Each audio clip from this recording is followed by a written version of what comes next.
Welcome back, guys, to another video. And while I'm working on another video for the end of this week, I wanted to start a little discussion video to talk to you guys and hear your thoughts, tell you guys what I think about a subject in the community that you hear very often, and that is, what does video game collecting mean for you?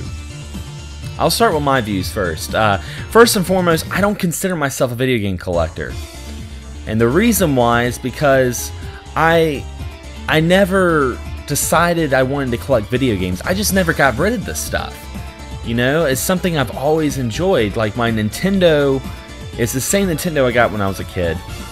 Same with my Super Nintendo and Sega Genesis. As a matter of fact, there's only 2 retro systems that I've bought in the last 2 years that I didn't have before, and that was the Dreamcast and the Sega Saturn. So it's something I've always been into, something I've always enjoyed. Now, my collection that you guys see, this is just a little bit of my collection. I have, you know, all the other stuff over there. I've been doing it for over 20 years. You know, it's not like I woke up one morning and, you know, bought a whole bunch of games. It's something that's really taken time. And I'm not a hunter. I don't go out every weekend and try to find video games, and I think that's one of the things that kind of burn people out. And you'll see people, they'll go out every single weekend, go out to every single thrift store, every single Goodwill. They live for the hunt, and it's exciting. It's exciting within the hobby itself, is finding those gems.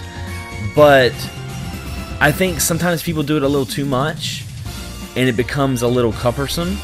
It's almost like pizza. You know, pizza is awesome, but after you eat so much of it, you still get burnt out.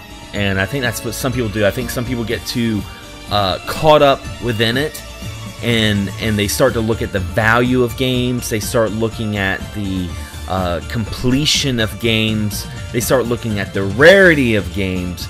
And after a while, it starts getting to the point where they're not even buying games to play. They're buying games to kind of, I really hate to use the word, show off. It's just the way it is. I don't really go out and do a whole lot of game hunting, because I buy a bunch of games and then I play them, and I try to beat them. I don't have all the time on my hands, but the time I do have, I really try to, you know, the games that I buy, I really try to play them, you know. And I think that's one of the biggest things I tell people. Buy what you want to play. You know, if you find Little Samson, you know, for like $3 at some mom and pop shop, of course you're going to buy it. But, you know, if it's not something you really want to play, if it's not something that you can live without, you know, play it on a ROM, or just don't play at all. Use that money towards a handful of games. I'd rather have like 3 games that I really enjoy than have one game that costs me those 3 games and I don't even play it. I just like to show it to people and be like, this is what I have. But yeah, I get people that, you know, they'll add me on Facebook every once in a while with the sole purpose of asking me about the value of video games. Like I'm eBay or Amazon. I'm not even a video game price chart. I'm the worst person to ask about value of video games, because I never look at it. I might, you know, try to make sure I don't get cheated, and I think that's a lot of the reason why people do it. It's because they don't want to feel like they're cheated. They don't want to pay too much for a game and find out that, wow, I paid $20 more than it was actually worth. But I buy the game because I want it. And sometimes I pay a little too much for it.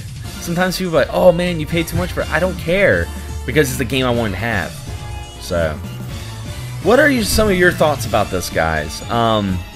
You know, if you're a retro collector, just have fun with it, you know, and if the hobby isn't fun anymore, then back out, and, you know, it's not the end. You can always go back and wait for the bubble to pop, because retro gaming is very popular right now, but I'll tell you this, it's going to go out. I give it about another couple years, you know, especially with everyone kind of bouncing out of it. You're going to have people that are just, it's just going to have a downfall, you know. So, I don't know. I just wanted to make this little short video and talk to you guys and kind of have more of a one-on-one instead of a show kind of thing. I guess this is more like a vlog. I don't know. I might do more of these. But anyway, guys, leave a comment below. Tell me what video game collecting means to you.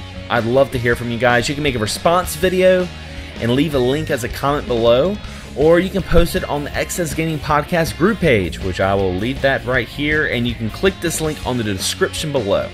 But anyway, guys, thanks for watching, thanks for subscribing, and as always, happy gaming.